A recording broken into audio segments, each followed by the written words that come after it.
अगले दिन जे उसी बात को सोचती हुई खोई हुई रहती है। तभी कैफिर का भाई आता है और उसके एक क्लासमेट को पीट रहा होता है क्योंकि वो उसकी गर्लफ्रेंड के करीब आ गया था। जे सब लड़कों से कहती है कि बीच बचाव करें, लेकिन कोई नहीं करता जब तक यूरी नहीं आता और कैफिर के भाई को मार देता है। कैफिर ये कैसे सहता, वो यूरी को मुक्का मारता है और गिरा देता है। जे दौड़कर यूरी की मदद करती है और कैफिर पर चिल्लाती है कि वो और उसका भाई दोनों गलत हैं। कैफिर को भी गुस्सा आता है और वो जवाब में चिल्ला देता है और समझ जाता है कि जे भी यूरी जैसी ही है। बाद में सब साथ बैठकर खाना खाते हैं। यूरी जे को धन्यवाद कहता है कि उसने उसका साथ दिया। साई माहौल शांत करने की कोशिश करता है और कहता है कि कैफिर असल में अच्छा लड़का है और शायद उसे बुरा लग रहा होगा और वो माफी मांगने आएगा। और सच में कैफिर आता है और होटल मालिक से कहता है कि सबका बिल वो देगा। वाह मेरे भाई, सब खर्च कर दो, बस बाद में मुझसे भीख मत मांगना। फिर वो यूरी के पास जाता है और माफी मांगता है। सबसे बड़ी बात, यूरी उसे माफ कर देता है बिना किसी गुस्से के। जे अब भी थोड़ी नाराज होती है, लेकिन कैफिर उसे बताता है कि उसके कुछ कनेक्शन हैं और वो उसके पापा से मिलाने में मदद कर सकता है। जे कहती है, अगर ऐसा है तो तुम माफ, जैसे मैं तुमसे ज्यादा देर नाराज रह ही सकती हूँ। उस रात जे का परिवार जमा हुआ है, सभी तनाव में, क्योंकि उनका दिवालिया होने वाला है। उसकी मौसी परेशान होकर रोने लगती है जब जे अंदर आती है, लेकिन सब उसे देखकर खुद को संभाल लेते हैं और कहते हैं सब ठीक है। फिर उसे ऊपर भेज देते हैं। उसके ग्रैंड अंकल कहते हैं कि इस हालात को सुधारने का एक ही तरीका है, यूरी के दादाजी की कंपनी के साथ साझेदारी करना। सब चौंक जाते हैं और सोचने लगते हैं कि क्या वो जे की कुर्बानी देकर उसकी यूरी से सगाई करवा देंगे ताकि डील पक्की हो जाए। यही मेरा अपना थ्योरी है, सही हो या गलत, मुझे तो बस ड्रामा चाहिए। अगले दिन स्कूल में यूरी जे को बाहर ले जाने का न्योता देता है ताकि वो उसका शुक्रिया अदा कर सके और जे मान जाती है। कौन मना करेगा उस लाल बालों वाले सपने जैसे लड़के को। अगले दिन दोनों मिलते हैं, लेकिन जे पूरा ध्यान नहीं दे रही होती, पूरी तरह से उलझी हुई। यूरी पूछता है, क्या बात है, क्या सोच रही हो? जे टालने की कोशिश करती है। यूरी थोड़ा नाराज होकर कहता है, मतलब अब मुझ पर इतना भरोसा भी नहीं कि मुझसे बात कर सको। जे बात संभालने की कोशिश करती है और कहती है, तुम्हें बेवजह परेशान नहीं करना चाहती थी। फिर वो उसका चेहरा पकड़ती है और देखती है कि वो गुस्से में कितना लाल हो गया है और कहती है, तुम्हारे बाल कम थे क्या? अब चेहरा भी टमाटर बन गया है। फिर वो उसे चिढ़ाती है, मैं हूँ लाल टमाटर, जैसे गाना गाने ही वाली हो। यूरी तो बस सन्न बैठा रहता है, दिल धड़क रहा होता है। तभी उस पल कैफिर आ जाता है और जे को खींच कर ले जाता है। कहता है कि ये उसके पापा के बारे में है। यूरी भी उसका हाथ पकड़ लेता है और हम सब देखने वाले बस सोचते हैं, हमें भी जिंदगी में जरा सी जे जैसी किस्मत मिल जाए तो क्या बात हो। खैर, शिकायत नहीं। कैफिर कहता है, ये तुम्हारे पापा के बारे में है और जे उसके साथ जाने को मान जाती है। यूरी कहता है, मैं यहीं इंतजार करूंगा। जब वो यूनिवर्सिटी पहुंचते हैं, जे एक प्रोफेसर से अपने पापा के बारे में पूछती है, लेकिन वो महिला कोई जानकारी देने से इनकार कर देती है। कहती है ये गोपनीय मामला है और बताती है कि उसके पापा अब जा चुके हैं और अब उन्हें पकड़ना संभव नहीं। जे रोने लगती है, उसे लगता है किस्मत उसके खिलाफ है। कैफिर उसे गले लगाता है, उसके माथे पर किस करता है और कहता है, मैं हमेशा तुम्हारे साथ रहूंगा। जे थोड़ी शांत होती है और यूरी के पास वापस लौटती है। हम देखते हैं कि कैफे में अब कोई नहीं बचा, सिर्फ यूरी वहीं उसका इंतजार कर रहा है। क्या लड़का है। वो जे को फूल देता है और एक अंगूठी निकालता है, हाँ वो भी लाल रंग की, और कहता है कि अब वो अपने जज्बात छुपा नहीं सकता। अब सब कुछ उसके सामने है, फैसला जे को करना है। फिर वो चला जाता है। जे वहीं बैठ जाती है, सोचती हुई उलझन में, क्या हाँ कहे या इनकार करे। हम देखते हैं कि जे ने यूरी से अंगूठी ली और घर लौट आई। अब भी तय नहीं कर पा रही कि क्या करे। तभी उसकी मौसी अंदर आती है। वो उसकी प्राइवेसी का सम्मान करती है, लेकिन जब वो अंगूठी देखती है तो पूछती है, किसने दी है? जे बताती है, यूरी ने। मौसी कहती है, वो लड़का तुमसे बहुत प्यार करता है और तुमसे शादी करना चाहता है। वो अंगूठी का साइज भी चेक करती है और वो उसकी उंगली में बिल्कुल फिट बैठती है। मौसी उसे सलाह देती है, सोच समझकर फैसला लेना, जल्दबाजी मत करना। थोड़ी देर बाद वो जे को फोन देती है ताकि वो अपनी माँ को कॉल कर सके। उसकी माँ उसे बताती है कि वो दोबारा शादी करने जा रही है और चाहती है कि जे उसकी शादी में शामिल हो। जे नाराज हो जाती है और चिल्ला पड़ती है, आपने कभी मेरी खबर नहीं ली और ये भी नहीं बताया कि पापा मुझसे मिलना चाहते थे। जे फोन काट देती है और कॉल जारी रखने से मना कर देती है। वो साफ तौर पर बहुत दुखी है। अगले दिन वो नौकरानी से पूछती है कि क्या उसका कमरा साफ किया गया है, क्योंकि उसमें कुछ गायब है। और उसकी किस्मत देखो, आयरिस वहाँ खड़ा है और हाथ में रिंग वाला बॉक्स लिए हुए है। वो उससे पूछता है कि क्या वो यही ढूंढ रही है। वो जानना चाहता है कि उसे ये किस आयरिस ने दिया। जब जे कहती है कि यूरी ने, तो आयरिस गुस्से में आ जाता है। वो उसे बताता है कि उसके पापा ट्रिप से वापस आ गए हैं और उसके पास उनका पता और फोन नंबर है। वो जे से एक डील करता है। उसे यूरी को रिजेक्ट करना होगा, सेक्शन ई के दोस्तों से दूर रहना होगा और सेक्शन ए में ट्रांसफर लेना होगा। अगले दिन स्कूल में वो देखती है कि लड़के न्यू ईयर पार्टी की तैयारी कर रहे हैं। स्कूल होटल में इवेंट होस्ट कर रहा है, लेकिन ये सभी बाहर वाले हैं और इन्हें इनवाइट नहीं किया गया। लड़के तय करते हैं कि वो चुप नहीं बैठेंगे, वो स्कूल में ही सेलिब्रेट करेंगे और अपना क्लासरूम सजाएंगे। जे थोड़ी उदास हो जाती है जब वो लॉकर पर अब भी एला लिखा देखती है, तो कैफिर एक स्टिकर उठाकर उसे ढक देता है, जैसे कह रहा हो जो चाहिए मैं हूं ना, पर अपने ही अंदाज में। बाद में वो अपने एक छोटे कद वाले दोस्त की मदद करता है जिसे पेड़ पर कुछ ऊंचा लटकाना है। लंबे लड़के जरूरी होते हैं भाई, इसीलिए यूरी जे को चिढ़ाता है कि वो छोटी है और सजावट नहीं लगा पा रही, फिर खुद उसे उठाकर सजावट लगा देता है, जबकि जे वहीं खड़ी फ्रीज हो जाती है शर्म से। उनमें से एक दोस्त यूरी को खींच कर ले जाता है और जे अपने क्लासमेट्स को देखती है और महसूस करती है कि ये लोग सच में उसके परिवार जैसे हैं। वो भावुक हो जाती है और रोने लगती है। कैफिर उसे देखता है और पूछता है क्या हुआ, तो वो कहती है कुछ आंख में चला गया है। वो कहता है कि झूठ बोल रही हो और कहता है कि अगर किसी चीज से डर लग रहा है तो चिंता मत करो, मैं हमेशा तुम्हारे साथ रहूंगा। ये उसे सांत्वना देता है। इसके बाद डांस और म्यूजिक प्रतियोगिता होती है। डेंजल और एलेक्स स्टेज पर जाते हैं और जे को भी साथ चलने के लिए कहते हैं। ब्रेक के समय फ्लेक्स जे से कहता है कि यूरी अकेला बैठा है और उदास लग रहा है, तो वो उसके पास जाती है और उसे खुश करने की कोशिश करती है। वो उसे खाने के लिए भी इनवाइट करती है, लेकिन वो मना कर देता है। पर जब जे कहती है कि उसे रिंग पसंद आई तो वो खुश हो जाता है। फिर दोनों बैठते हैं और आपस में हंसी मजाक करते हैं, लेकिन तभी कैफिर अंदर आता है और उन्हें देखता है। उसे जलन होती है और दोनों के चेहरे से मुस्कान गायब हो जाती है। फिर एक चिकन को लेकर पूरा ड्रामा शुरू हो जाता है। किसी को नहीं पता कि वो चिकन कहाँ गया, किसी को उसकी महक तक नहीं आई। सब एक दूसरे पर इल्जाम लगाने लगते हैं जब तक जे सबकी प्लेट्स चेक नहीं करती। फिर वो कहती है रुको, साई कहाँ है? पता चलता है कि वो टेबल के नीचे बैठा चिकन खा रहा है। वो हंसते हुए कहता है माफ करना दोस्तों, मैं उसकी स्वादिष्ट जांघों के आगे टिक नहीं पाया। जे कहती है कोई बात नहीं, खा लो प्यारे, तुम तो अभी बढ़ रहे हो। उसी समय उनके ग्रुप का कोई एक और भी बड़ा चिकन लाता है और सब खाने के लिए तैयार हो जाते हैं। बाद में डेविड जे को एक गिफ्ट देता है, एक नेकलेस जिसमें उसका इनिशियल है। जब वो उसे धन्यवाद कहती है तो वो कहता है कि उसने इसे खरीदा नहीं बल्कि बाहर से उठाया और उस पर उसका नाम लिखा था। फिर हमें पता चलता है कि पर्सी ने उसे दिया था और डेविड से कहा था कि वो जे को दे दे। क्यों, ये हम बाद में जानेंगे। फिर म्यूजिक बजता है और सब डांस शुरू कर देते हैं। साई जे को डांस के लिए खींचता है और उसे कुछ स्टेप्स भी सिखाने लगता है। वो कैफिर से कहती है कि वो भी डांस करे, लेकिन वो मना कर देता है क्योंकि वो उसे डांस करते हुए देखना एंजॉय कर रहा है। फिर यूरी गाना गाने के लिए उठता है, एक रोमांटिक गाना। वो पूरा समय जे को ही देखता रहता है, जिससे कैफिर को जलन होती है। जे ये नोटिस करती है और कैफिर को देखती रहती है, जिससे यूरी और नाराज हो जाता है। वो सोचता है मैं ये सब तुम्हारे लिए कर रहा हूँ और गाना अधूरा छोड़ देता है। इसके बाद अगला राउंड शुरू होता है। ऑडियंस को कुछ चीजें लाने के लिए कहा जाता है और जो पहले लाता है उसे इनाम मिलता है। पहली चीज है चॉकलेट। एलेक्स एम को पकड़ लेता है और कहता है ये रही मेरी चॉकलेट। और हाँ, क्रिंज लेवल बहुत हाई है, पर वो जीत जाते हैं। फिर मिठाई मांगी जाती है और कैफिर जे को उठा लेता है और कहता है लो, मीठी और शक्कर जैसी। जे बहुत ज्यादा शर्मिंदा हो जाती है और बात और भी खराब तब हो जाती है जब इनाम निकाला जाता है, एक पैकेट इंस्टेंट नूडल्स का।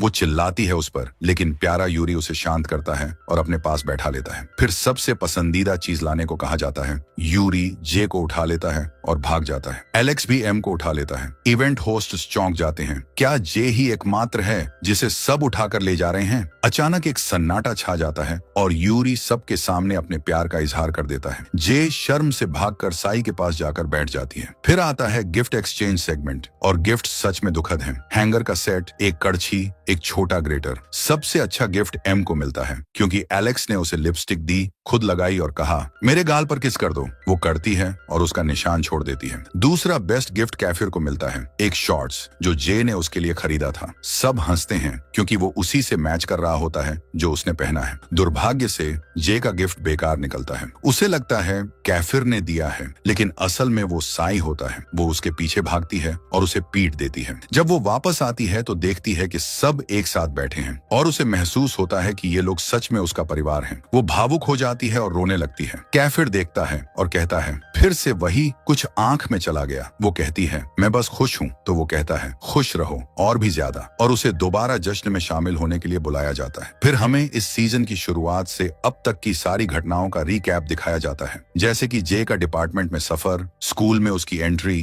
कैफिर और यूरी के साथ उसकी बढ़ती नजदीकियां, उनके साथ बिताए गए रोमांचक पल, और आखिरकार कैसे वह कैफिर से प्यार करने लगी। इस बीच यूरी, जो उसे पहले से प्यार करता था, ने भी अपने जज्बातों का इजहार कर दिया, जिससे जे उलझन में पड़ गई कि वो असल में किससे प्यार करती है। वह कैफिर के करीब आ रही थी, लेकिन तभी दिवालियापन की अफवाहें फैलने लगी, जिससे मजबूर होकर उन्हें यूरी के परिवार के साथ पार्टनरशिप करनी पड़ी। सब कुछ और ज्यादा उलझ गया जब यूरी ने क्रिसमस पार्टी के दौरान सबके सामने अपने प्यार का इजहार कर दिया। यह सबको चौंका देने वाला था, खासकर कैफिर के लिए। जे अपने घर पर उठती है, अभी भी थकी और भ्रमित। उसे याद आता है कि पिछली रात उसने जश्न मनाया था, लेकिन ज्यादातर बातें धुंधली हैं। उसे सिर्फ इतना याद है कि पार्टी घर पर थी, कुछ मेहमान जल्दी चले गए थे और कुछ रुक गए थे। नीचे सभी बहुत ज्यादा शराब पी रहे थे। यूरी थोड़ा उदास था, लेकिन बाकी सब मजे कर रहे थे, खासकर जे, जो बहुत हंस रही थी और सबके साथ घुल मिल रही थी। जैसे जैसे यादें वापस आने लगती हैं, जे को थोड़ी शर्म आने लगती है। उसे लगने लगता है कि शायद कुछ बहुत जरूरी हुआ था, लेकिन उसे ठीक से याद नहीं। उसे याद आता है कि वह साई और फेलिक्स के साथ बैठी थी और कुछ खा रही थी। फिर बाकी लोग भी आकर ड्रिंक्स में शामिल हो गए।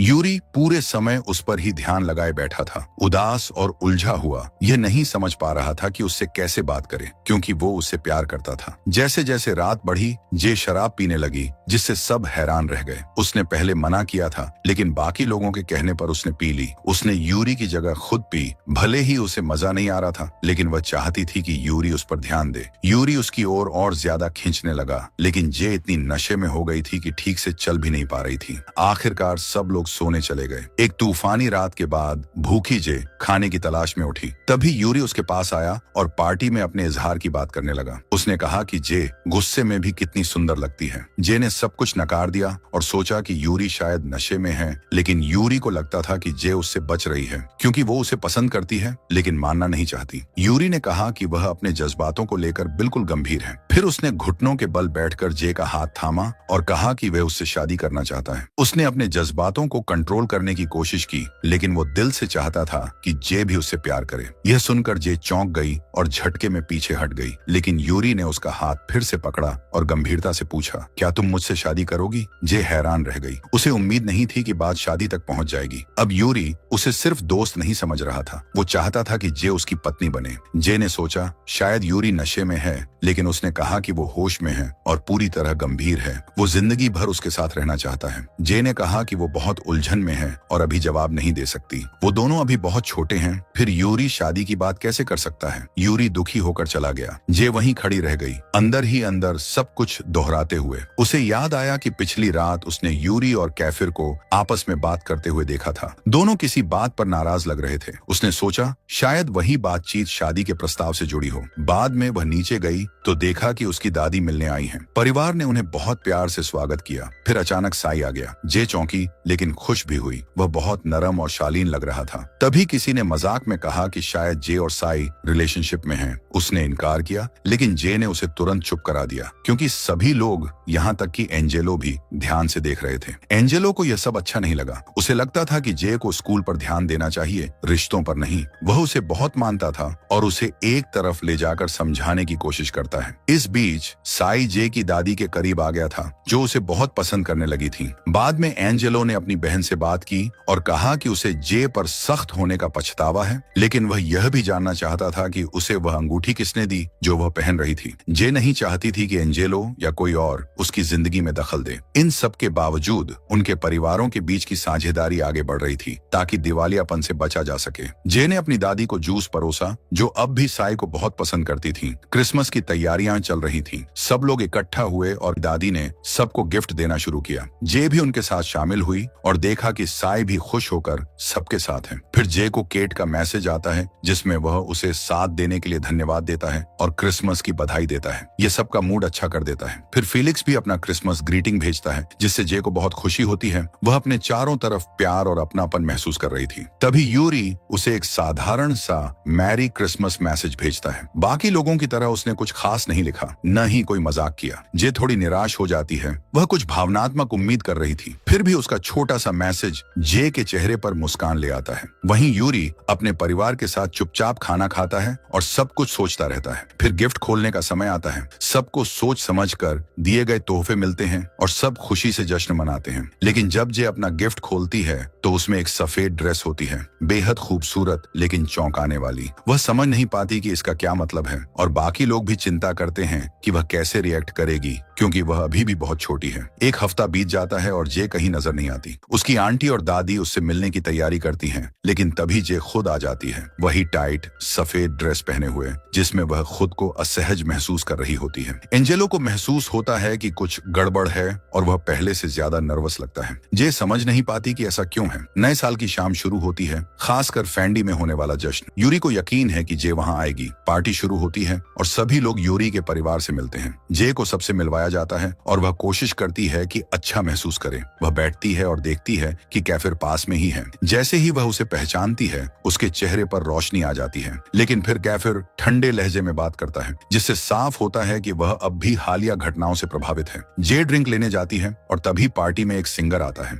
जो गाना वह गाता है वह जे के दिल को छू जाता है। उसे याद आता है कि एक बार कैफिर ने भी वही गाना उसके लिए गाया था। उसे एहसास होता है कि कैफिर ही उसे सच में समझता है। वह यूरी से कहती है और पार्टी से बाहर चली जाती है, भावनाओं से भरकर। यूरी उसके पीछे जाता है और सबके सामने एक बार फिर प्रपोज करता है। जे चौंक जाती है। वह अभी अभी जापान से लौटा था और अब दोबारा उसे शादी के लिए कह रहा है। फिर वो दोनों डांस करते हैं। डांस बहुत सुंदर होता है, लेकिन माहौल बहुत तनावपूर्ण हो जाता है। सब उन्हें देख रहे होते हैं। कैफिर एक तरफ खड़ा ये सब देख रहा होता है। उसका दिल टूट रहा होता है, क्योंकि वह जानता है कि वह उसे फिर से खो रहा है। कैफिर अपने जज्बातों को दबाने के लिए शराब पीने लगता है और जे दिखावे में सब ठीक दिखाने की कोशिश करती है। डांस खत्म होते ही सब लोग नए साल का स्वागत करते हैं और यूरी का जन्मदिन भी मनाते हैं। जे स्टेज पर जाकर उसे जन्मदिन का गाना गाकर सुनाती है। कैफिर सब कुछ चुपचाप देखता है, टूटे हुए दिल के साथ। थोड़ी देर बाद सच्चाई सामने आ जाती है। दोनों परिवार अब साझेदारी में हैं और जे और यूरी को अब एक जोड़ा माना जा रहा है। जश्न जारी रहता है, लेकिन जे को यह सब अचानक और धोखे जैसा लगता है। कैफिर हैरान होता है। यूरी कुछ भी समझा नहीं पाता। उसका परिवार बहुत दुखी होता है। उन्हें लगता है कि यूरी ने उसकी भावनात्मक स्थिति का फायदा उठाया। कैफिर और जे दोनों ही दुखी होते हैं, लेकिन यूरी खुश होता है। उसे आखिरकार वो लड़की मिल गई जिससे वह इतने समय से प्यार करता था। जे बाहर से सब कुछ ठीक दिखाने की कोशिश करती है, लेकिन अंदर से उसे सब कुछ समझ आ रहा होता है। उसे एहसास होता है कि उसकी फैमिली और दोस्त सभी सगाई के बारे में पहले से जानते थे, यहाँ तक कि कैफिर भी। खुद को अकेला महसूस करते हुए वह पार्टी छोड़कर रोती हुई चली जाती है। उसे समझ नहीं आता कि यह सपना है या सच्चाई। शादी कैसे तय हो सकती है बिना उससे पूछे। एंजेलो उसे रोता हुआ पाता है। वह कबूल करता है कि वह सब कुछ समझाना चाहता था, लेकिन मौका ही नहीं मिला। उसे इसका बहुत पछतावा है। उनके पास कोई और रास्ता नहीं था। उसके परिवार का भविष्य इसी साझेदारी पर टिका था। जे सदमे में है। वह कहती है कि एंजेलो को और किसी को नहीं तो उसे तो यह समझना चाहिए था कि उसके लिए फैसले लेना ठीक नहीं। उसने भी बहुत गलतियां की, सब ठीक करने की कोशिश में, लेकिन उसे इस तरह शादी के लिए मजबूर कैसे किया जा सकता है। वह अभी भी बहुत छोटी है। वह पढ़ना चाहती है, काम करना चाहती है, अपनी जिंदगी जीना चाहती है। वो लोग कहते हैं कि अभी शादी नहीं होगी, बस दोनों एक दूसरे को जानने का मौका मिलेगा। फिर भी उसकी उंगली में पड़ी अंगूठी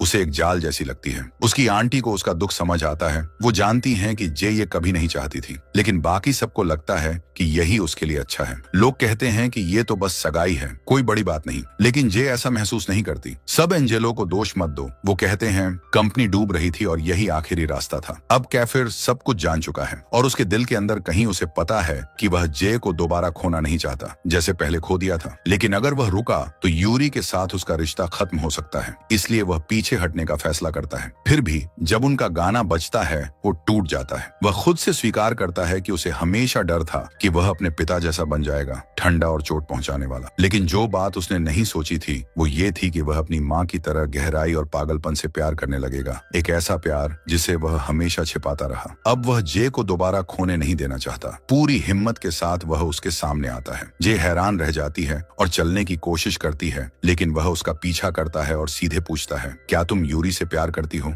उसके पास कोई जवाब नहीं होता। वह उलझी हुई होती है, भावनाओं से भरी हुई, चुप। कैफिर उसे एक विकल्प देता है, जवाब दो या मुझे चूम लो। फिर भी वह कुछ नहीं कहती, बस रोती रहती है। उस दर्दनाक खामोशी में कैफिर उसे चूम लेता है। यह अलविदा हो सकता है या कुछ और। वह उसे दूर धकेल देती है, गुस्से में और उलझन में। वह उसे कोसती है। उसे समझ नहीं आता कि इतने अराजक हालात में वह ऐसा कैसे कर सकता है, लेकिन कैफिर उसे फिर से गहराई से चूमता है। दोनों अपनी आंखों के आंसू नहीं रोक पाते। तभी लिफ्ट का दरवाजा खुलता है और कुछ अजनबी अंदर आ जाते हैं। वह पल टूट जाता है। वो दोनों जल्दी से अलग हो जाते हैं, ऐसे जैसे कुछ हुआ ही नहीं, लेकिन दोनों के बीच सब कुछ अभी भी जल रहा होता है। जे अपने परिवार के बारे में सोचती है, जिन्होंने हमेशा उसकी रक्षा की। कैफिर अपने उस राज से परेशान होता है जो अब तक छिपा रखा था। दोनों अपनी अपनी उलझनों में खोए हुए हैं, उन तमाम चीजों में जो उन्हें यहाँ तक ले आई। जे चली जाती है, कैफिर को अकेला छोड़कर, जो चुपचाप रोता रहता है। उसी वक्त यूरी आता है और धीरे से उसे साथ चलने के लिए कहता है। सब तुम्हारा इंतजार कर रहे हैं। वह सहम गई सी होती है, लेकिन फिर भी हाँ कहती है और उसके साथ चल पड़ती है। वह उसे रूफ टॉप पर ले जाता है। जे वहाँ की खूबसूरती देखकर हैरान रह जाती है। यूरी उसे मुस्कुराने,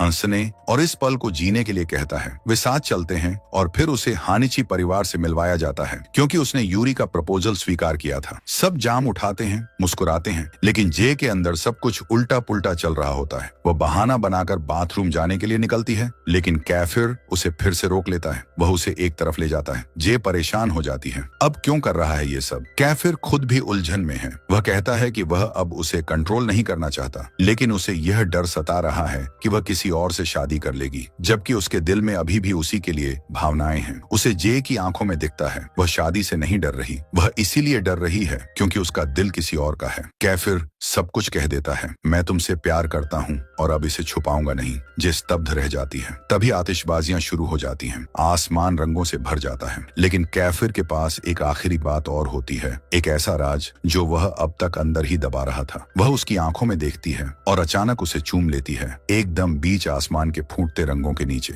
कैफिर स्तब्ध रह जाता है। फिर वह उसे और गहराई से चूमता है। उनका प्यार अब पहले से कहीं ज्यादा तेजी से जल रहा होता है। वे पूरी तरह से एक दूसरे में खो जाते हैं। फिर उनके परिवार वहां पहुंच जाते हैं। अमोरेई देखती है कि उसका बेटा अकेले खड़ा है, दिल टूटे हुए, उस इंसान का इंतजार कर रहा है जो शायद कभी वापस ना आए। उधर जे अब भी कैफिर की बाहों में होती है और वे दोनों अब खुशी से रोते हैं। इस बार आंसू दर्द के नहीं, सच्चे प्यार के होते हैं। यूरी के बिना किसी सफाई के। जे को अब पता है कि उसका दिल कहाँ है और कैफिर वह अब उसे रोकता नहीं, उसे बांधता नहीं, बस उसके साथ रहता है। वे पूरी रात साथ रहते हैं, जबकि नए साल का जश्न चलता रहता है और यूरी चुपचाप देखता है कि उसके सपने टूट रहे हैं। यहीं खत्म होता है सीजन 1। क्या जे कैफिर के साथ रहेगी या फिर वह यूरी और अपने परिवार की उम्मीदों को चुनेगी? तो सब्सक्राइब करना मत भूलना और उस बेल आइकन को जरूर दबाना।